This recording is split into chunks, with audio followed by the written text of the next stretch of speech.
Students हम discuss करेंगे important news के बारे में। First news is regarding the vice president के पर्सपेक्टिव से हैं। हमारे जो वाइस प्रेसिडेंट हैं जगदीप धनखड़ साहब, उनके द्वारा रेजिग्नेशन को सबमिट किया गया प्रेसिडेंट मैम को। हेल्थ ग्राउंड्स को मेंशन करते हुए उनका ये रेजिग्नेशन है वो सबमिट हुआ है। तो स्टूडेंट्स यूपीएससी के एग्ज़ाम के पर्सपेक्टिव से क्या बेसिक इन्फॉर्मेशन आपको यहाँ पे पता होना चाहिए। कॉन्स्टिट्यूशन का जो आर्टिकल है उसके बारे में आपको जानकारी होना चाहिए कि किस आर्टिकल के थ्रू में वाइस प्रेसिडेंट अपना रेजिग्नेशन है वो प्रेसिडेंट को सबमिट करता है। तो आर्टिकल 67 है जिसके अंदर रेजिग्नेशन के जो ग्राउंड्स हैं उनके बारे में मेंशन है और उसी को इनके द्वारा अपने लेटर के अंदर भी कोट है वो किया गया था। नेक्स्ट आप देखिए कि जब प्रेसिडेंट मैम के द्वारा अगर रिजाइन किया जाए तो उनके द्वारा अपना रेजिग्नेशन किसको सबमिट करना होगा। तो आप देखिए कि प्रेसिडेंट के द्वारा रेजिग्नेशन है वो वाइस प्रेसिडेंट को सबमिट किया जाता है और वाइस प्रेसिडेंट अपना रेजिग्नेशन है वो प्रेसिडेंट को सबमिट है वो करता है। ऐसा ही सेम प्रोसीजर आपको स्पीकर एंड डिप्टी स्पीकर के रिगार्डिंग में भी देखने के लिए मिलता है कि जो प्रिसाइडिंग ऑफिसर है जो स्पीकर वो अपना रेजिग्नेशन डिप्टी स्पीकर को सबमिट करता है और डिप्टी स्पीकर अपना रेजिग्नेशन स्पीकर को सबमिट है वो करता है। स्टूडेंट जो वाइस प्रेसिडेंट है वो काउंसिल ऑफ स्टेट राज्यसभा उसके भी प्रिसाइडिंग ऑफिसर हुआ करते हैं। मंडे को ही हमारा जो मानसून सेशन है वो भी स्टार्ट हुआ था। तो मानसून सेशन का जो फर्स्ट डे है उस दौरान में राज्यसभा का जो प्रिसाइडिंग प्रोसेस है वो इनके द्वारा कैरी आउट किया गया था। इवनिंग के समय में आप देखिए कि जो बिजनेस एडवाइजरी कमेटी है जो हाउस का बिजनेस को डिसाइड करता है कब कौन सा बिल लेके आना है, कब किसके रिगार्डिंग में डिस्कशन रहेगा, तो उसका भी एक मीटिंग के दौरान में और बिजनेस एडवाइजरी कमेटी को हाउस का जो प्रिसाइडिंग पर्सन होता है उसी के द्वारा हेड किया जाता है। तो उसके दौरान में भी आप देखिए कि एमपीज़ के साथ में इनका जो डिस्कशन है वो रहा था और लेट जो इवनिंग के समय में अपना रेजिग्नेशन इनके द्वारा सबमिट है वो किया गया। अब वाइस प्रेसिडेंट जो पोस्ट है उसके जो बेसिक फैक्ट्स हैं यूपीएससी के एग्ज़ाम के रिगार्डिंग में वो भी एक बार हम डिस्कस करते हैं। सबसे पहले तो आपको ये पता होना चाहिए कि जो वाइस प्रेसिडेंट का जो पोस्ट है इंडिया के अंदर में ये हमने किस कंट्री के कॉन्स्टिट्यूशनल प्रोविजंस से लिया है। तो आप देखिए कि काफ़ी सारे ऐसे डिफरेंट डिफरेंट पोस्ट हैं, पोजीशंस हैं जो हमने अलग अलग कॉन्स्टिट्यूशन से लिए हैं और इंडिया में जिस तरीके का उनका डिमांड है उसके अकॉर्डिंग में उनको चेंज भी किया गया कॉन्स्टिट्यूशन के जो फ्रेमर्स हैं, जो फाउंडिंग फादर्स हैं उनके द्वारा। वाइस प्रेसिडेंट का पोस्ट हमने यूनाइटेड स्टेट ऑफ अमेरिका का जो कॉन्स्टिट्यूशन है वहाँ से इसको बोरो किया है। वाइस प्रेसिडेंट आप देखिए कि सेकंड हाईएस्ट ऑफिस हुआ करती है हमारे कंट्री के अंदर में। इनका जो इलेक्शन प्रोसेस है वो इनडायरेक्ट बेसिस के ऊपर में होता है। सेकंड हाईएस्ट ऑफिस है, सेकंड हाईएस्ट ऑफिस है। फर्स्ट हाईएस्ट ऑफिस किसका है, प्रेसिडेंट का है या प्राइम मिनिस्टर का है। आप देखिए कि फर्स्ट है जो प्रेसिडेंट का है। सेकंड आप देखिए कि इनका जो इलेक्शन प्रोसेस है वो इनडायरेक्ट है। तो इलेक्शन प्रोसेस अब आपको यहाँ पे एक बेसिक इन्फॉर्मेशन ये पता होना चाहिए कि किस तरीके से प्रेसिडेंट के इलेक्शन से इनका इलेक्शन है वो डिफरेंट है। प्रेसिडेंट के इलेक्शन में तो आप देखिए कि जो स्टेट लेजिस्लेटिव असेंबली के जो मेंबर्स हैं वो भी पार्टिसिपेट करते हैं क्योंकि प्रेसिडेंट कम्प्लीटली कंट्री का हुआ करता है। नेक्स्ट अगर हम बात करें वाइस प्रेसिडेंट का जो इलेक्शन प्रोसेस है उसके अंदर में member of Lok Sabha and Rajya Sabha और यहाँ पे जो नॉमिनेटेड मेंबर्स हैं उनको भी इंक्लूड किया गया है। जो नॉमिनेटेड मेंबर्स प्रेसिडेंट के इलेक्शन का पार्ट है वो नहीं होते हैं। इलेक्शन के रिगार्डिंग में किसी भी तरीके का डिस्प्यूट है तो वो किसके द्वारा हैंडल किया जाएगा, सुप्रीम कोर्ट के द्वारा उस डिस्प्यूट को हैंडल किया जाता है। उन्हीं के द्वारा इलेक्शन के रिगार्डिंग में, इलेक्शन प्रोसेस के रिगार्डिंग में जो डिसीजन है वो यहाँ पे लेना होगा। तो राज्यसभा लोकसभा के बोथ मेंबर्स नॉमिनेटेड और इलेक्टेड मेंबर यहाँ पे पार्टिसिपेट करेंगे। जिस भी पर्सन को यहाँ पे वाइस प्रेसिडेंट के पोस्ट के रिगार्डिंग में इलेक्शन को कंटेस्ट करना है, इंडियन सिटीजन होने के साथ में एक मिनिमम एज का भी क्राइटेरिया है जो 35 एज है वो रखा गया है कि 35 का एज आप यहाँ पे कंप्लीट किए हों। नेक्स्ट अगर हम बात करें स्टूडेंट्स प्रेसिडेंट ऑफिस के बारे में कौन कौन से जो आर्टिकल्स हैं वहाँ पे मेंशन है। आर्टिकल 63 है जहाँ पे वाइस प्रेसिडेंट ऑफिस के बारे में मेंशन है। आर्टिकल 63 है जहाँ पे वाइस प्रेसिडेंट का ऑफिस रहेगा हमारे कॉन्स्टिट्यूशनल प्रोसेस के अंदर में, वहाँ पे मेंशन है। आर्टिकल 64 फिर बोलता है, आर्टिकल 64 बोलता है कि इनके द्वारा जो राज्यसभा है, जो अपर हाउस है या काउंसिल ऑफ स्टेट्स हैं, उसका जो चेयरमैनशिप है, जो प्रिसाइडिंग प्रोसेस है उसको ये कैरी आउट करेंगे। अगर हम बात करें स्टूडेंट्स, अगर इनको रिमूव करना है तो रिमूवल के रिगार्डिंग में आप देखिए कि formal kind of impeachment process है वो नहीं रिक्वायर होता है। वाइस प्रेसिडेंट का रिमूवल एक सिंपल प्रोसेस के थ्रू होता है, फॉर्मल इम्पीचमेंट है वो नहीं रिक्वायर्ड है। कोई भी ग्राउंड है वो नहीं मेंशन किए गए हैं कॉन्स्टिट्यूशन के अंदर में। इनका रिमूवल जो मोशन है जिसको प्रपोज किया जाता है राज्यसभा के अंदर में, और लोकसभा भी आप देखिए कि उनका जो राज्यसभा से अगर मोशन पास होता है तो एग्री करे वहाँ पे, अगर राज्य लोकसभा एग्री करता है तो इनका रिमूवल प्रोसेस है उसको मान लिया जाता है। वाइस प्रेसिडेंट इंडिया के अंदर में प्रेसिडेंट का जो पोस्ट है उसको सर्व कर सकते हैं अगर वो वैकेंट हुआ है या प्रेसिडेंट अपने हेल्थ ग्राउंड के बेसिस के ऊपर में उसके अंदर वर्क है वो नहीं कर पाते हैं। बट आप देखिए को लिमिटेड पीरियड के लिए करेंगे, परमानेंट वहाँ पे नहीं कर सकते हैं कि रिमेनिंग जो प्रेसिडेंट का जो टाइम पीरियड है उसको वाइस प्रेसिडेंट ही वहाँ पे एज ए एक्टिंग प्रेसिडेंट के रूप से वर्क को कैरी आउट करेंगे। बट यूएस कॉन्स्टिट्यूशन के अंदर में ये प्रोसेस है कि अगर वाइस प्रेसिडेंट का डेथ होता है, उनके द्वारा रिजाइन कर दिया गया, तो वाइस प्रेसिडेंट जो हैं वो वहाँ पे पोस्ट को सर्व करेंगे रिमेनिंग टाइम पीरियड के रिगार्डिंग में। तो आप देखिए कि यूएस के जो नए प्रेसिडेंट हैं डोनाल्ड ट्रंप, उनके रिगार्डिंग में ये जो प्रोविज़न है वो डिस्कशन में भी था। क्या वहाँ पे आने वाले टर्म के अंदर में उनके जो वाइस प्रेसिडेंट है वो प्रेसिडेंट के लिए इलेक्शन कंटेस्ट करें, ऐसा डिस्कशन था न्यूज़पेपर्स के अंदर में, सोशल मीडिया प्लेटफॉर्म्स के ऊपर में। और वो इलेक्शन कंटेस्ट करने के बाद में उनका विक्ट्री के बाद में वो रेजिग्नेशन को सबमिट करेंगे और जो डोनाल्ड ट्रंप हैं वो वहाँ पे प्रेसिडेंट पोस्ट को सर्व करेंगे। ऐसा आप देखिए कि फ्यूचर के रिगार्डिंग में एक डिस्कशन है जो अभी एग्जिस्टेंस में नहीं आया है, बस एक सम काइंड ऑफ जो न्यूज़पेपर्स के अंदर भी उसके बारे में एक बार मेंशन किया गया था, स्पेशली द हिंदू के अंदर में। नेक्स्ट अगर हम बात करें स्टूडेंट्स, केरल के जो फॉर्मर चीफ मिनिस्टर हैं, और आप देखिए कि हमारे फ्रीडम मूवमेंट के भी एक इम्पोर्टेंट पर्सनैलिटी हैं, इनके द्वारा एक फ्रीडम मूवमेंट को भी लीड किया गया था केरल के अंदर में। जब केरल के अंदर में जो त्रावणकोर का एरिया है, वहाँ के जो प्राइम मिनिस्टर हुआ करते थे, उनका जिस तरीके से जो पॉलिसीज़ था, अपने आप को इंडिपेंडेंट वो डिक्लेयर करना चाहते थे, तो उनके अगेंस्ट में जो कम्युनिस्ट मूवमेंट होता है मिलिटेंट वे के अंदर में, उसके अंदर भी इनका पार्टिसिपेशन था। वीएस अच्युतानंदन इनका नेम है और ये केरल के फॉर्मर चीफ मिनिस्टर थे, कम्युनिस्ट लीडर हुआ करते थे। अभी इनका डेथ हुआ है 100 ईयर्स कंप्लीट करने के बाद में, आप देखिए कि डेथ हुआ है। बेसिकली इनका अगर हम वर्क के बारे में डिस्कस करें तो आप देखिए कि हमेशा एज ए स्ट्रगलिंग डिसिप्लिन इनका एक आपको लाइफ का कुछ जो वैल्यूज़ हैं वो देखने के लिए मिलेंगी। इनका जो ऑटोबायोग्राफी है वो भी बेसिकली यही है कि life is a struggle. Autobiography है जो क्या है, life is a struggle. Next अगर हम बात करें स्टूडेंट्स इनका मेन जो वर्क है उसके बारे में, तो फर्स्ट फ्यूडल लैंडलॉर्ड्स हैं, कॉलोनियल रूल है, उसके अगेंस्ट में मूवमेंट में इनका पार्टिसिपेशन रहा। जब त्रावणकोर का जो इंडिपेंडेंस डिक्लेयर कर दिया जाता है वहाँ के जो प्राइम मिनिस्टर हैं उनके द्वारा, रामास्वामी के द्वारा, तो उसके अगेंस्ट में एक मूवमेंट होता है जो कि पुनापरा नाम की जो जगह है, पुनापरा वायालार के अंदर में वो मूवमेंट एंड होता है, जिसके थ्रू जो केरल है वो पार्ट बनता है प्रेजेंट समय में इंडियन यूनियन का। तो आप देखिए कि पुनापरा वायालार अपराइजिंग है उसमें इनका पार्टिसिपेशन रहा।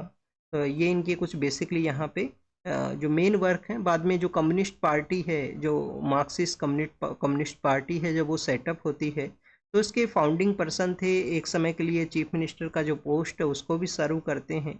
और इनके द्वारा कहा गया है लाइफ के पर्सपेक्टिव से, लेकिन life is all about the discipline, courage, commitment या ऑब्जेक्टिव जो आपको अचीव है वो करना है।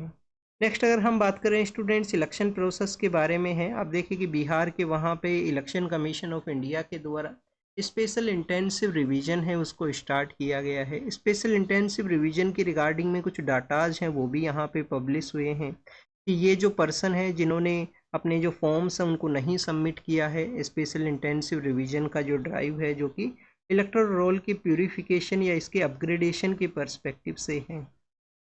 तो स्टूडेंट्स उन पर्सन्स का जो नेम है वो बताया गया। इलेक्शन कमीशन के द्वारा ये भी कहा गया कि किसी भी तरीके से जिन लोगों ने अपना एक्सक्लूजन किया है, फॉर्म का सबमिशन नहीं किया है, तो उनका सिटीजनशिप को इम्पैक्ट है वो नहीं रहेगा।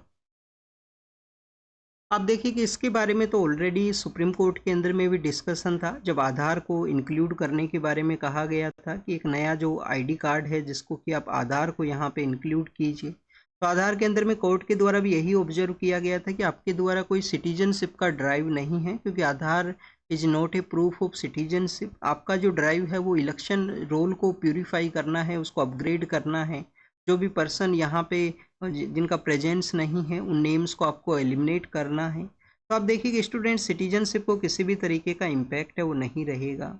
अब एक क्वेश्चन यहाँ पे रेज होता है कि आप इलेक्शन के अंदर में जो वोट कास्ट करते हो, ये आपका जो राइट है वो कौन सा राइट है? क्या ये कॉन्स्टिट्यूशनल राइट है? क्या ये फंडामेंटल राइट है? और अगर फंडामेंटल राइट नहीं है तो क्या ये स्टैट्यूटरी राइट है? तो उसी के स्टेटस के बारे में, ये जर्नी कैसे एग्जिस्टेंस में आया, ऑलरेडी हम कुलदीप नैयर केस हैं जिसको ऑलरेडी हम डिस्कस कर चुके हैं। काफ़ी वो सीनियर हमारे जर्नलिस्ट हुआ करते थे, उनका वो केस है 2006 का। तो स्टूडेंट्स ऑलरेडी इसको डिस्कस कर चुके हैं, बट फिर से आप देखिए कि एक बार हम देखते हैं। सबसे पहले हम राइट्स के बारे में यहाँ पे देखेंगे कि राइट्स बेसिकली होती क्या हैं। स्टूडेंट्स आप देखिए कि राइट्स के बारे में अगर आपको नहीं पता है तो एनसीईआरटी बुक्स के अंदर में इसका जो डेफिनेशन है वो मेंशन किया गया है। तो फर्स्ट ऑफ ऑल आपको राइट्स के बारे में होना चाहिए कि राइट, आप देखिए कि जब किंग जब हुआ करता था, किंग जब पावर के अंदर में होता था, तो किंग के द्वारा तो बेसिकली जो माइट इज राइट का एक कॉन्सेप्ट एग्जिस्ट करता था। किंग को जो वहाँ पे राइट लगे वही राइट है, वही सही है। किसी को आप देखिए कि पनिश करना है, किसी को वहाँ पे पोस्ट से रिमूव करना है, किसी भी तरीके का उनको आंसरेबल नहीं है, किसी भी पर्सन को अकाउंटेबिलिटी भी जीरो है। तो माइट इज राइट का एक कॉन्सेप्ट है जो किंग के दौरान में हुआ करता था। फिर जब कॉन्स्टिट्यूशन प्रोसेस एग्जिस्टेंस में आता है तो राइट्स के बारे में डिस्कशन होता है कि राइट्स हैं क्या, कि rights are the reasonable claim, कि राइट्स क्या है, रीजनेबल क्लेम है, रीजनेबल क्लेम है। अब क्लेम तो आप देखिए कि कोई भी पर्सन के द्वारा किया जा सकता है कि उनके पास में उनका क्लेम है कि वो उस पर्सन को पनिश करेंगे, उसका जो प्रॉपर्टी है उसको एक्वायर करेंगे। तो रीजनेबल क्लेम है जिनको रिकॉग्नाइज करता है, recognise by the society, society उनको रीजनेबल क्लेम के रूप से रिकॉग्नाइज करता है। Reasonable claim recognise by the society. लेकिन आप देखिए कि सैंक्शन बाय द लॉ, कि लॉ भी इनको सैंक्शन करे, हमारा देश का जो कानून है वो भी इनको सैंक्शन करे, सोसाइटी इसको रिकॉग्नाइज करे। वो जो रीजनल क्लेम्स हैं वही यहाँ पे राइट्स का पार्ट है। राइट्स अब डिफरेंट टाइप्स का होती हैं, कुछ नेचुरल राइट हैं जो कि with in the fundamental right भी हैं। कुछ आप देखिए कि बेसिकली अगर हम बात करें फंडामेंटल राइट क्या है, फंडामेंटल राइट हमारे कॉन्स्टिट्यूशन के पार्ट 3 के अंदर में इनको मेंशन किया गया है, पार्ट 3 में इनको मेंशन किया गया। आर्टिकल 12 से लेकर आर्टिकल 35 तक इनका मेंशन है। स्टूडेंट्स आप देखिए कि नाम के साथ में मेंशन है कि ये फंडामेंटल है, किसी भी पर्सन का अपब्रिंगिंग होना, डेवलपमेंट होना, माइंड एंड डेट, आप देखिए कि उसका डेवलपमेंट के रिगार्डिंग में, सोशियो इकोनॉमिक पॉलिटिकल डेवलपमेंट के रिगार्डिंग में जो फंडामेंटल राइट्स जिनका रिक्वायरमेंट है वो यहाँ पे ग्रांट किए गए हैं। एज ए आप सिटीजन हो इस कंट्री के तो आपको कुछ राइट्स हैं, वही फंडामेंटल राइट्स हैं। हमारे यहाँ पे 6 हैं, पहले 7 हुआ करते थे, अब total number of 6 fundamental rights available हैं। डिफरेंट डिटेल वे के अंदर में इनका प्रोविजन है वो यहाँ पे मेंशन है। आर्टिकल 32 है जो कि राइट टू कॉन्स्टिट्यूशनल रेमेडी भी आपको ग्रांट करता है कि अगर आपका फंडामेंटल राइट है जो एग्जिस्टेंस में नहीं आया है तो आप कोर्ट के अंदर में अप्रोच कर सकते हो। किसी के द्वारा आपका एफआर है उसको यहाँ पे वायलेट है वो नहीं किया जा सकता, जो जस्टिसिएबल हैं कोर्ट के अंदर में आप अप्रोच करते हो right to constitutional remedies, right to constitutional remedy के थ्रू में। तो ये बेसिकली यहाँ पे फंडामेंटल राइट का पार्ट हुआ। अब आप देखिए कि कुछ नेचुरल राइट्स हैं वो मेंशन हुआ करती हैं, कि ऐसी राइट्स जो कि इनहेरेंट हैं, इनएलिनिएबल हैं, कि जिनको आप सेपरेट नहीं कर सकते हो, जिसमें स्पेशली बताया गया है नेचुरल राइट के कैटेगरी के अंदर में आर्टिकल 21 के अंदर में। कि आर्टिकल 21 क्या है, right to life and liberty है। Right to life and liberty जो कि आप देखिए कि एक इनहेरेंट है, इनएलिनिएबल है, उसको आप सेपरेट नहीं कर सकते। किसी भी पर्सन का डेवलपमेंट के रिगार्डिंग में right to life and liberty उसको यहाँ पे होना ही चाहिए। तो नेचुरल राइट्स जो कि आप देखिए कि फंडामेंटल राइट्स का ही पार्ट है, फंडामेंटल राइट का ही वो हिस्सा है।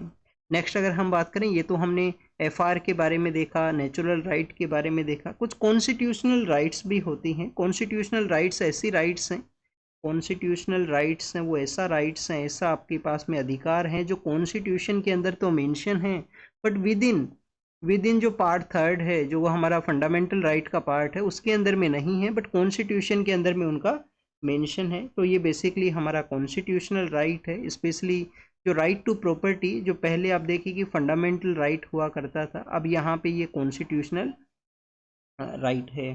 राइट टू प्रॉपर्टी के अलावा स्टूडेंट्स यहाँ पे आप देखिए कि कोई भी टैक्सेशन आपको पे नहीं करना है अगर ऑथराइज लीडरशिप के द्वारा, ऑथराइज अथॉरिटी के द्वारा उसको रिकॉग्नाइज नहीं किया गया है। स्टैट्यूटरी एंड लीगल राइट्स भी होती हैं जो कि आपको किसी भी लीगल लॉ के थ्रू जो एग्जिस्टेंस में आई, एमजी नरेगा के थ्रू आपको राइट टू वर्क है वो मिलता है, तो आपका वो स्टैट्यूटरी एंड लीगल राइट है। कि पार्लियामेंट्री स्टैट्यूट के थ्रू या आप देखिए कि जो लॉ प्रोसेस है जिसके थ्रू जो राइट्स एग्जिस्टेंस में आती हैं उनको हम लीगल राइट या स्टैट्यूटरी राइट के रूप से रिकॉग्नाइज करते हैं। तो राइट टू वर्क है, राइट टू वर्क जो कि एमजी नरेगा का पार्ट है। राइट टू आप देखिए कि आपके पास में फोर्टिफाइड फूड मिलना चाहिए आपको, या आपको ग्रेन्स मिलने चाहिए जो कि नेशनल फूड सिक्योरिटी एक्ट के थ्रू आप उसको क्लेम कर सकते हो as a legal and statutory right के रूप से।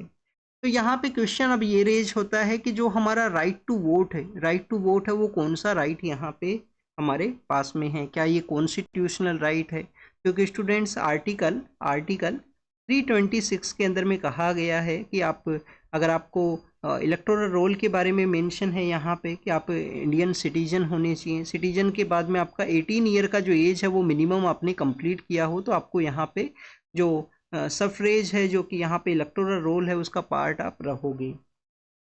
बट आप देखिए कि जो यहाँ पे राइट टू वोट को किसी भी तरीके का डिस्क्रिमिनेशन आपसे नहीं होगा। सिटीजन प्लस में 18 ईयर का एज आप कंप्लीट करते हो। रिप्रेजेंटेशन ऑफ पीपल्स एक्ट के अंदर भी इसका मेंशन है, जिसके अंदर में किन पर्सनस को डिस्क्वालीफाई करना है।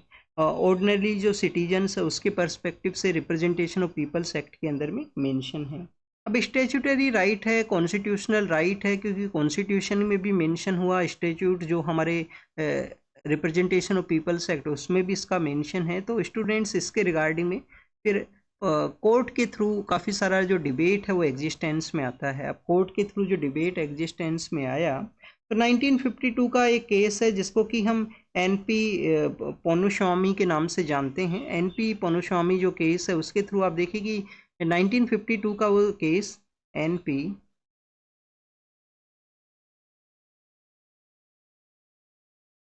स्वामी केस है, जिसमें स्टैट्यूटरी राइट इसको रिकॉग्नाइज किया कि राइट टू वोट है वो एक स्टैट्यूटरी राइट है। फिर स्टूडेंट्स यहाँ पे आता है Jyoti Basu case. Jyoti Basu I think जो बंगाल के चीफ मिनिस्टर हुआ करते थे, या हो सकता है कोई डिफरेंट पर्सन भी यहाँ पे रहे। 1982 का वो केस है, ज्योति बासु केस है, जिसमें आप देखिए कि ना तो इसको फंडामेंटल राइट माना, ना इसको को जो कॉन्स्टिट्यूशनल राइट है उसको यहाँ पे क्लेम है वो किया गया कि कॉन्स्टिट्यूशनल राइट भी नहीं है और फंडामेंटल राइट भी नहीं है राइट टू वोट आपका। फिर स्टूडेंट्स आपको यहाँ पे जो केस है वो PUCL केस देखने के लिए मिलेगा। PUCL आप देखिए कि एक ऑर्गेनाइजेशन है। PUCL के इस केस के अंदर में इसको कॉन्स्टिट्यूशनल राइट है वो रिकॉग्नाइज कर दिया गया कोर्ट के द्वारा। कोर्ट के द्वारा कॉन्स्टिट्यूशनल राइट इसको रिकॉग्नाइज किया गया। नेक्स्ट आता है हमारा जो कुलदीप नैयर केस है। कुलदीप नैयर साहब जो एक सीनियर जर्नलिस्ट होते थे। 2006 का एक केस है जिसके अंदर में इसको एज ए स्टैट्यूटरी राइट है वो रिकॉग्नाइज किया गया। राजबाला केस आता है जिसमें इसको कॉन्स्टिट्यूशनल राइट माना गया, जो कि हरियाणा से रिलेटेड है राजबाला केस। अब स्टूडेंट्स ये तो आप देखिए कि डेवलपमेंट हुआ है। अब रिसेंटली जो डेवलपमेंट किया है, अनूप जो बरनवाल केस है जिसमें इलेक्शन प्रोसेस के बारे में भी बताया गया था कि इलेक्शन प्रोसेस जो है, जो हमारे चीफ इलेक्शन कमिश्नर्स हैं उनका अपॉइंटमेंट के रिगार्डिंग में एक सिलेक्शन कमेटी रहेगा, वो उनका नाम सेलेक्ट करेगा, उसी के बाद में आप नेम को चूज है वो कर सकते हो। तो अनूप बरनवाल केस के अंदर में फिर से इसको कुलदीप नैयर केस के थ्रू स्टैट्यूटरी राइट के रूप से रिकॉग्नाइज किया गया। तो राइट टू वोट जो प्रेजेंट समय में है, जो हमारा राइट टू वोट है प्रेजेंट समय में, वो क्या है, वो है स्टूडेंट्स स्टैट्यूटरी राइट। आपका ये स्टैट्यूटरी राइट है प्रेजेंट समय के दौरान में। नेक्स्ट आप देखिए कि अनूप बरनवाल केस के अंदर में एक जज थे जिनके द्वारा डिसेंट किया गया था जजमेंट को, तो उनके द्वारा इसको बेसिकली राइट टू वोट को आर्टिकल 19 का भी पार्ट माना था कि आर्टिकल 19 जो हमारा freedom of speech and expression है, तो आप देखिए कि राइट टू वोट के थ्रू आप अपना एक्सप्रेशन को भी कैरी आउट करते हो, तो आर्टिकल 19 के पार्ट के रूप से भी उन्होंने डिसेंट के अंदर में उसको इंक्लूड किया था। बट प्रेजेंट जो जजमेंट्स है उसके अकॉर्डिंग में एज ए स्टैट्यूटरी राइट है राइट टू वोट, ना कॉन्स्टिट्यूशनल राइट है ना आपका यहाँ पे फंडामेंटल राइट है, ये बेसिकली यहाँ पे राइट है स्टैट्यूटरी प्रोसेस का। नेक्स्ट अगर हम बात करें स्टूडेंट्स, इंडिया के अंदर में वर्ल्ड का जो चेस का जो कप है वो ऑर्गेनाइज होगा, और चेस का वर्ल्ड कप ऑर्गेनाइज होगा इंडिया के अंदर में। और आप देखिए कि ग्लोबल जो चेस का जो बॉडी है, जिसको कि हम फीड के नाम से जानते हैं, FIDE इसको बोला करते हैं, ये ग्लोबल चेस को रेगुलेट करने का जो बॉडी है, जो चेस के रिगार्डिंग में जो डिसीजंस हैं वो लिया करते हैं। फर्स्ट ऑफ ऑल आप देखिए कि इसके बारे में हम रीड करेंगे, उससे पहले आप देखना कि चेस का जो एक एंशियंट फॉर्म है उसका प्रेजेंस हमारे इंडस वैली सिविलाइजेशन में मिलता है, डाइस का प्रेजेंस मिलता है इंडस वैली सिविलाइजेशन के अंदर में, कि वन काइंड ऑफ गेम वहाँ पे प्रैक्टिस हुआ करता था, जिसको लोग प्रैक्टिस किया करते थे चेस की तरह फॉर्मेट के थ्रू में। अब अगर हम बात करें स्टूडेंट चेस के रिगार्डिंग में जो ऑर्गेनाइजेशंस हैं वो कैसे यहाँ पे एग्जिस्टेंस में आए, 1923 का वो समय है, सॉरी 1924 का वो समय है जब पेरिस के अंदर में इस ऑर्गेनाइजेशन का सेटअप होता है। इस ऑर्गेनाइजेशन को आप देखिए कि जो इंटरनेशनल ओलंपिक कमेटी है वो भी 99 के समय ग्लोबल स्पोर्टिंग बॉडी के रूप से इसको रिकॉग्नाइज किया था। 94 में ये पेरिस के वहाँ पे इस्टेब्लिशमेंट में आया। इसका जो हेडक्वार्टर है वो कहाँ है, लोसाने नाम का एक जगह है, लोसाने के अंदर में इसका जो हेडक्वार्टर है वो सिचुएटेड है। नेक्स्ट आप देखिए कि क्या इंडिया के अंदर में कोई चेस के रिगार्डिंग में आप देखिए कि हमारे काफ़ी सारे प्लेयर्स तो हैं, स्पेशली अगर हम बात करें 90s के समय से, इस जो विश्वनाथन आनंद हैं जिनके द्वारा काफ़ी अच्छा परफॉर्म किया गया है, काफ़ी बार जो मेजर जो टूर्नामेंट्स हैं उनके अंदर में उनका मेजरली जो परफॉर्मेंस है वो रहा था।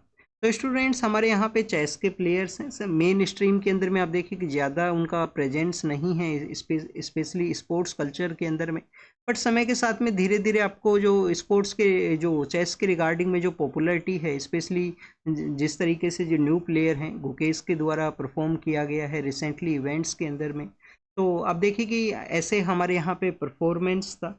कभी इंडिया में जो कोई मेजर टूर्नामेंट ऑर्गेनाइज हुआ हो वो हुआ था 44 चेस ओलंपियाड है, जो कि चेन्नई में ऑर्गेनाइज हुआ 2022 के समय में, 22 के समय में ऑर्गेनाइज हुआ था। क्या ऑर्गेनाइज हुआ था, वर्ल्ड का chess olympiad, world chess olympiad Chennai के अंदर में ऑर्गेनाइज हुआ।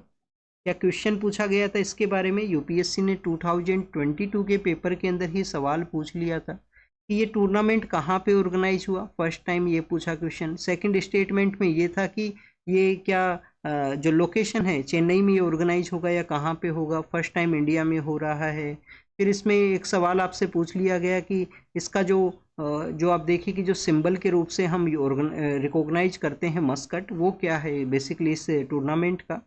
और क्वेश्चन ये भी पूछ लिया गया कि वुमेन्स जो विनर रहेंगे उनको क्या किस कैटेगरी में रखा जाएगा, मेल जो विनर हैं उनको किन कैटेगरी में रखा जाएगा। तो जब भी कोई टूर्नामेंट इंडिया में ऑर्गेनाइज हो तो बेसिक जो उसके फैक्ट्स हैं वो आपको ज़रूर से पता होने चाहिए। नेक्स्ट अगर हम बात करें स्टूडेंट्स गवर्नर के पर्सपेक्टिव से है, हरियाणा के जो गवर्नर हैं उनके द्वारा ओथ लिया गया है। ओथ को आप देखिए कि एडमिनिस्ट्रेट कौन करता है, पंजाब और हरियाणा के जो चीफ जस्टिस हैं उनके द्वारा इसका एडमिनिस्ट्रेशन है उसको कैरी आउट किया जाता है। सेंट्रल गवर्नमेंट अपॉइंट करती है, ओथ प्रोसेस है जो कि वहाँ पे चीफ जस्टिस ऑफ जो हाई कोर्ट हैं उनके द्वारा उसको किया जाता है। अरावली जो कि आप देखिए कि geological structure one of the oldest geological structure है हमारी टेरिटरी के अंदर में, Gujarat, Rajasthan, southern part of Haryana और दिल्ली तक इसका एक्सटेंशन है वो होता है। तो उसी के अंदर में बताया गया है कि राजस्थान के कुछ ऐसे पार्ट हैं, स्पेशली जो भीलवाड़ा का एरिया है, भीलवाड़ा आप देखिए कि फड़ नाम का जो पेंटिंग है वो आपने देखा होगा, भीलवाड़ा के वहाँ पे इस पेंटिंग का जो प्रैक्टिस है वो हुआ करता है, फड़ पेंटिंग है जो कि भीलवाड़ा में होती है। तो स्टूडेंट्स उसी एरिया में मेजरली अरावली के अंदर में इलीगल माइनिंग्स हैं जो देखने के लिए मिली हैं, ये इलीगल माइनिंग के बारे में था। नेक्स्ट अगर हम बात करें स्टूडेंट्स जो हमारे दो स्मॉल जो एडिटोरियल्स पब्लिश होते हैं उसी के पर्सपेक्टिव से मेंशन है कि यहाँ पे जो एयरक्राफ्ट आप देखिए कि एक्सीडेंट इन्वेस्टिगेशन ब्यूरो है उनके द्वारा जो एयरक्राफ्ट का क्रैश हुआ था उसका कंप्लीट इन्वेस्टिगेशन किया गया है। बट इन्वेस्टिगेशन जब भी हो उसका आप देखिए कि अगर आपको पब्लिक के अंदर में मोर यहाँ पे जो ट्रांसपेरेंसी को कैरी आउट करना है, तो आपको जो इन्फॉर्मेशन है वो पब्लिक डोमेन के अंदर में प्रोवाइड करने का ज़रूरत है। तो यहाँ पे पब्लिक ट्रस्ट, ट्रांसपेरेंसी, इन सभी के पर्सपेक्टिव से डिस्कशन है कि यहाँ पे वॉइस का जो डाटा है उसको रिकॉर्डर जो वॉइस रिकॉर्डर जो ट्रांसक्रिप्ट है उसको रिलीज किया जाए पब्लिक डोमेन के अंदर में। तो उसी के पर्सपेक्टिव से यहाँ पे मेंशन है। क्या रीज़न है इसके बिहाइंड में, ऐसा आप देखिए कि माना गया है, ऐसा डिस्कशन हुआ है कि डेट जो बोइंग है, जो मेन यहाँ पे कल्प्रिट उसको मान रहे हैं लोग कि डेट बेसिकली आप देखिए कि बोइंग का इम्पैक्ट हो सकता है, उनका जो फ्यूल इस तरीके से कैसे डिसफंक्शनल किया, फ्यूल का जो आप देखिए कि डेट फ्यूल का जो स्विच है। और स्टूडेंट्स एयरक्राफ्ट जो बॉडी है उसको मेन रेस्पॉन्सिबल यहाँ पे, उनका जो मेन रिस्पॉन्सिबिलिटी है वो यहाँ पे होना चाहिए, उसके बजाय पायलट को जो बेसिकली यहाँ पे बताया गया है। तो एक ट्रांसपेरेंसी का इश्यू है यहाँ पे इस न्यूज़ के अंदर में। नेक्स्ट अगर हम बात करें स्टूडेंट्स इलेक्शन प्रोसेस के पर्सपेक्टिव से हैं। इलेक्शन प्रोसेस के अंदर में यही बताया गया है कि इलेक्शन आने से पहले कैसे जो पॉलिटिकल पार्टीज पावर में होती हैं, जो कि नए नए स्कीम्स को अनाउंस करती हैं, जिससे कि उस एरिया के अंदर में वोटर्स हैं उनको उनका पॉलिटिकल पार्टी के लिए आप देखिए कि डेट अट्रैक्ट है वो किया जा सके, उनका जो वोटिंग परसेंटेज है उसको इंक्रीज किया जा सके। तो स्टूडेंट्स ये शॉर्ट टर्म मेजर्स होते हैं किसी को भी रिलीफ प्रोवाइड करने के। अगर आपको लॉन्ग टर्म बेसिस, ये पॉलिटिकल पार्टीज का अपना परफॉर्मेंस के लिए बेटर है, बट अगर आपको लॉन्ग टर्म बेसिस के ऊपर में कोई भी प्रॉब्लम को अचीव करना है तो आपका लॉन्ग एजेंडा होना चाहिए, कैसे उसका हर एक सेक्टर का जो रिवाइवल है वो रहेगा। तो नेक्स्ट यहाँ पे बिहार के ही पर्सपेक्टिव से है कि बिहार के अंदर में इलेक्ट्रिसिटी को जो फ्री करने के बारे में कहा गया।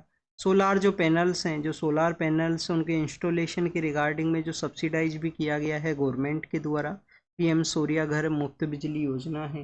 तो स्टूडेंट्स ये फ्री बीज का जो कॉन्सेप्ट है वो और भी काफ़ी सारे स्टेट्स में हुआ है जहाँ पे वुमेन्स को फाइनेंशियली सपोर्ट प्रोवाइड किया गया। तो क्या इस तरीके से आप देखिए कि क्या ये जो वुमेन्स को या किसी एक सेक्शन ऑफ सोसाइटी को फाइनेंशियल जो बेनिफिट है वो प्रोवाइड करना, ये क्या यहाँ पे इलेक्शन जीतने का एक प्रोसेस एग्जिस्टेंस में आया है? क्योंकि पिछले कुछ लेजिस्लेटिव असेंबली के जो इलेक्शंस हुए थे वहाँ पे ये सेम पैटर्न है वो रहा था।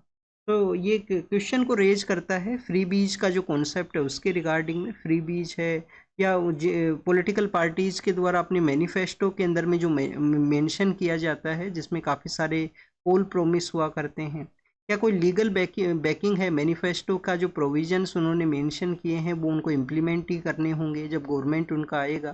तो लीगल बैकिंग तो आप देखिए कि नहीं है, पोल प्रोमिस कोई भी कैसे भी कैरी आउट कर सकता है, बट लीगल बैकिंग है वो एग्जिस्ट नहीं करता है कि अगर उनका गवर्नमेंट बना तो उनको इम्प्लीमेंट ही करना होगा। एक मोरल ऑब्लिगेशन आप मान सकते हो कि नेक्स्ट टाइम जब वो इलेक्शन के लिए जाएंगे तो वो अपना उन प्रोमिस को बताएंगे कि वो हमने यहाँ पे कंप्लीट है वो किया है। नेक्स्ट अगर हम बात करें स्टूडेंट्स स्कूल्स के एनरोलमेंट के बारे में है कि हमारा जो अगर हम बात करें टोटल नंबर ऑफ एनरोलमेंट, तो प्राइवेट स्कूल्स का पार्टिसिपेशन आप देखिए कि हमारे कंट्री के अंदर में इंक्रीज हुआ है। प्राइवेट स्कूल्स कंटिन्यूस इंक्रीज के अंदर में हैं। स्कूल्स के अंदर में एनरोलमेंट के अंदर में गर्ल्स का भी नंबर इंक्रीज हुआ है, बॉयज़ का भी नंबर इंक्रीज है वो हुआ है। बट अगर हम बात करें अब स्पेशली प्राइवेट सेक्टर में गर्ल्स का बॉयज़ का जो एनरोलमेंट प्रोसेस है उसके कंपेरिजन के अंदर में, तो स्टूडेंट्स बॉयज़ का जो एनरोलमेंट है वो मोर है, गर्ल्स का एनरोलमेंट यहाँ पे कम है दोनों के ही कंपैरिजन में। तो स्टूडेंट्स ये जो जेंडर डिवाइड है स्टिल परसिस्ट करता है, स्टिल एग्जिस्ट करता है। क्या ये शो करता है कि जो यहाँ पे जो हाउस होल्ड हैं जिनका फाइनेंशियल कंडीशन आप देखिए कि little bit above than the जो बीपीएल लाइन है उससे थोड़ा बहुत ज़्यादा है, तो उनके द्वारा कोशिश किया जाता है कि जो प्राइवेट स्कूल्स हैं, कि जो प्राइवेट स्कूल हैं जिनको कि प्रेजेंट समय में आप देखिए कि गवर्नमेंट स्कूल्स के अंदर में कंटिन्यूस वहाँ पे रिजल्ट्स बेटर प्रोवाइड ना होना, प्रॉपर जो गवर्नमेंट सर्वेंट्स हैं उनके द्वारा स्टिल आप देखिए कि ऐसा जो एग्जिस्ट करता है उसमें भी कुछ ऐसे टीचर्स हैं जो काफ़ी ज़्यादा हार्डवर्क करते हैं। और हार्डवर्क इस वजह क्योंकि वो उनका ड्यूटी है स्टूडेंट्स हार्डवर्क को करना, अपने स्टूडेंट्स को पढ़ाना। बट कुछ ऐसे भी टीचर्स एग्जिस्ट करते हैं जो कि आप देखें कि गवर्नमेंट जॉब्स हैं तो उस दौरान में उनके द्वारा जो क्वालिटी वर्क नहीं किया जाता है। गवर्नमेंट का आप देखें कि कुछ ऐसे इनिशिएटिव्स भी हैं कि हर एक गवर्नमेंट स्कीम के रिगार्डिंग में जो टीचर्स हैं उन्हीं का वर्क को अलोकेट किया जाता है, चाहे सेंसस का ड्राइव हो, चाहे इलेक्शन प्रोसेस को कंप्लीट करवाना हो। ये भी आप देखिए कि गवर्नमेंट स्कूल्स के अंदर में जो वर्किंग कंडीशन है उसको इम्पैक्ट करता है। तो स्टूडेंट्स, प्राइवेट स्कूल्स के अंदर में मोर बॉयज़ का एनरोलमेंट है, गर्ल्स का नहीं है। वो यही शो करता है कि जो फैमिली मेम्बर्स जिनके पास में इनकम है, तो आज भी बॉयज़ को मोर प्रेफरेंस है कि क्वालिटी एजुकेशन उनको प्रोवाइड किया जाए, जिससे कि वो बेटर रिजल्ट्स को गेन करें। तो सोसाइटी में जो डिवाइड है, जेंडर पर्सपेक्टिव जो डिवाइड है, वो स्टिल एग्जिस्टेंस में आपको देखने के लिए मिलता है। क्या जो गर्ल्स को आप देखिए कि एक हमारा जो सोसाइटी में जो पराया धन के रूप से भी कंसिडर किया करते हैं, क्या वो यहाँ पे जो बात बोला करते हैं वो आज भी एग्जिस्ट करती है? क्या यहाँ पे जो स्पेंडिंग है उसी के रिगार्डिंग में ये मेन रीजन है? यहाँ पे जो एजुकेशन के अंदर में जो प्राइवेट स्कूल्स में बॉयज़ का मोर एनरोलमेंट है, गर्ल्स का लेस है, दोनों के कंपैरिजन के अंदर में। तो ये आप देखिए कि आपको मेंस का जो सोसाइटल पार्ट है, मेंस का जो सोशल पार्ट है, उसके रिगार्डिंग में ये टॉपिक आपको रीड करना है। आपको ये जो डाटाज जो बेसिकली ये पता होने चाहिए कि मोर एनरोलमेंट उनका है। नंबर्स आप ज़्यादा समय तक लिए याद नहीं रख पाओगे, कितना यहाँ पे जो नंबर्स हैं वो मेंशन हैं। नेक्स्ट अगर हम बात करें मानसून सेशन के बारे में है, तो मानसून सेशन के अंदर में आप देखें कि मानसून सेशन स्टार्ट हुआ तो जस्टिस वर्मा है, उनके इम्पीचमेंट की रिगार्डिंग में जो यहाँ पे मोशन है उसको मेंबर्स के द्वारा साइन किया गया है, उसको भी प्रेजेंट किया गया है यहाँ पे। एक और दूसरे जज हैं जिनका कि आप देखिए कि जो डायरेक्शंस हैं उनके अगेंस्ट में जाके कुछ स्टेटमेंट्स दिए गए थे, उनका भी इम्पीचमेंट, उनको इम्पीच किया जाए उसके भी मोशन को प्रपोज किया गया था अपोजिशन का पॉलिटिकल पार्टीज के द्वारा। इनकम टैक्स बिल जो कि कमेटी स्टेज के लिए गया था, उसको फिर से यहाँ पे रिपोर्ट को दिया गया है। उसके अंदर में बेसिकली आप देखिए कुछ प्रोविजन थे कि जो इलेक्ट्रॉनिक आपके जो यहाँ पे जो थिंग्स हैं, जैसे कि मोबाइल है, व्हाट्सएप है, सोशल मीडिया प्लेटफॉर्म्स हैं, कुछ आपके पास में बुक्स हैं, तो उसका भी जब इनकम टैक्स के जो ऑफिसर्स हैं वो आप देखिए उसको भी वो उनके द्वारा एक्सेस किया जा सकता है उनके रेड्स के दौरान में। तो उसी यहाँ पे जो टेबल किया गया पार्लियामेंट के अंदर में ऑपरेशन सिंदूर के पर्सपेक्टिव से है कि ऑपरेशन सिंदूर के अंदर में जो गवर्नमेंट है वो डिस्कशन को कैरी आउट करेगा। हमारे पीएम सर ने इसको विजय उत्सव भी बताया गया है कि ऑपरेशन सिंदूर का जो सक्सेस है उसके बाद में पार्लियामेंट का इस तरीके से असम्बल होना और ये विजय उत्सव के रूप से उसको ऑब्जर्व है वो करता है। नेक्स्ट आप देखिए कि निसार के बारे में है, NASA ISRO synthetic aperture radar more अच्छे से अर्थ ऑब्जर्विंग ये सैटेलाइट को अर्थ ऑब्जर्विंग सैटेलाइट ये लॉन्च होगा। इसका मेन प्रोसेस यही रहेगा कि बेटर वे में अर्थ का ऑब्जर्वेशन है वो किया जाए, और नासा और इसरो का ये जॉइंट आप देखिए कि सैटेलाइट है जो 30 जुलाई के समय में स्पेस के लिए सेंड किया जाएगा। जो prevention of sexual harassment at work place है, जिसका कि इंटरनल कंप्लेंट कमेटी है, उसके रिपोर्ट के बारे में है उड़ीसा के पर्सपेक्टिव से 2013 का ये बेसिकली आप देखिए कि एक्ट था prevention of sexual harassment at work place, जिसमें 10 मेंबर्स से ज़्यादा अगर किसी ऑर्गेनाइजेशन में है तो आपको इंटरनल कंप्लेंट कमेटी है उसको कॉन्स्टिट्यूट करना होगा। सीबीएसई के स्कूल्स के अंदर में सीसीटीवीज के बारे में है कि जब ऐसे एरिया हैं जो क्रूशियल हैं किसी भी चेकिंग पॉइंट के रिगार्डिंग में, एंट्री एग्जिट के रिगार्डिंग में, तो वहाँ पे सीसीटीवीज हैं उनको लगाया जाए। 8 कोर इंडस्ट्री हैं हमारे यहाँ पे, 8 कोर इंडस्ट्रीज का जो परफॉर्मेंस है वो इंक्रीज हुआ है, उसी के बारे में लास्ट 3 मंथ का जो परफॉर्मेंस है उसके बारे में है। पीएम इंटर्नशिप आप देखिए कि जो स्कीम लाया गया था, हमारा जो यूथ जो यहाँ पे है उनको बेटर जो कंपनीज हैं उनके अंदर में आप देखिए कि एक्सपीरियंस है वो यहाँ पे गेन कर सके, तो अराउंड 6 के आसपास जो रेसिपिएंट्स हैं उन्होंने वर्क को ज्वाइन किया है, उसी के बारे में यहाँ पे मेंशन किया गया। स्टूडेंट्स, हमारा जो ह्यूमन बेस एक्टिविटी हैं, वाटर एनर्जी डिमांड का जो यहाँ पे ह्यूमन बेस एक्टिविटी हैं, जिसमें एक्टिविटी ये भी हैं कि वाटर को कंटिन्यूस, ग्राउंड वाटर को कंटिन्यूस आप देखिए कि एक्सट्रैक्ट करना, जो यहाँ पे हाई प्रेशराइज जो कंस्ट्रक्शन वर्क है उसको कैरी आउट करना, माउंटेन्स का आप देखिए कि कंटिन्यूस इलीगल माइनिंग वहाँ पे होना, तो ये जो एक्टिविटी हैं इसकी वजह से भी ह्यूमन बेस जो इंड्यूस अर्थक्वेक्स हैं वो देखने के लिए मिलते हैं। अब क्लाइमेट चेंज यहाँ पे मोर रोल प्ले करता है, क्लाइमेट चेंज का मोर रोल है, और आप देखिए किस तरीके से जो कोर क्रस्ट एरिया है जिसमें इस तरीके से इम्बेलेंस होता है वो इम्पैक्ट करता है क्वेक का, जो अर्थक्वेक का जो सिचुएशन है उसके रिगार्डिंग में। न्यू डीप सी आप देखिए कि माइनिंग जो रूल्स हैं अभी उसके रिगार्डिंग में लैक ऑफ कंसेंसस है यूएस के रिगार्डिंग में। यहाँ पे डिस्कशन है कि इंटरनेशनल सी बेड अथॉरिटी के द्वारा अभी सी माइनिंग के रिगार्डिंग में किसी भी तरीके का इंटरनेशनल सी बेड अथॉरिटी है उनके द्वारा सी माइनिंग के रिगार्डिंग में जो रूल्स है उनको नहीं फ्रेम किया गया है।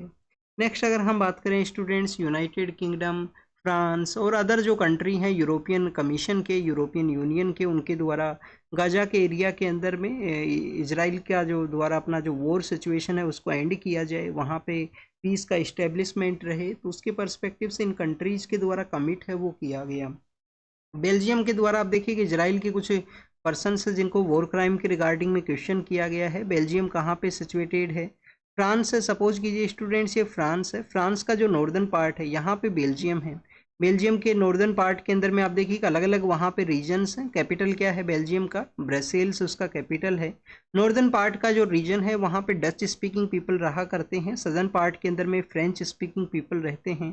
यहाँ से नीदरलैंड के साथ में एरिया शेयर करता है, यहाँ पे जर्मनी है, इधर लुक्जमबर्ग नाम का कंट्री है, और आप देखिए कि सदर्न पार्ट के अंदर में फ्रांस है। तो ऐसे कुछ 4 कंट्री अपना एरिया है वो शेयर करते हैं।